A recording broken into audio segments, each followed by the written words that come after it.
have to take the screw Okay, off. you have the silver part there is the fan, the regular combustion fan. There's actually two combustion fans on these units. The little black one is just runs all the time, and that's to keep the fire lit. And then there's a bigger fan in that silver housing that gives it additional air when it's feeding the coal. And then this little black box with the note on it is the gearbox that gears down the speed of the shaft coming from the motor to run the stoker, to set the stroke on the stoker. And that little label there, you remove that screw and discard before using. What that is, it's the vent hole for the gearbox. And they put a screw in there so when they're shipping it, none of the gear oil spills out anywhere. But once you get it in place and before you run it, you got to pull that screw out to vent the gearbox. And then Brian's going to explain to you how you do the stroke on your stoker. These stokers are just like the other stokers. You have a stroke adjustment so that you can adjust the feed rate to make sure you're not overfeeding it.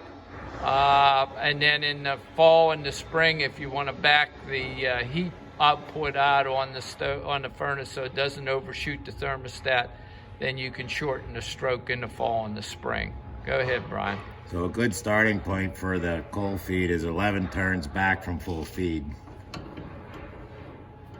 Okay, so he's going to back it off 11 full turns.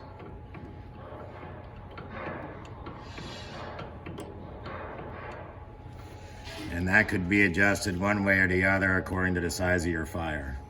Okay, and what you do is you open the fire door, you open the door on the firebox and look at your burner when it's running in basically cold weather. You gotta wait till you get cold enough weather that it's running on a steady basis, and then you look in there to make sure you're not pushing hot coals off the end of the burner, that you have the stroke too high, or if the say half of the air holes on the cast iron burner only have fire on it, and you're not getting enough heat out, then you need to adjust the stroke up and increase the stroke, because until that burner has fire completely over all the air holes, it's not at its rated heat output.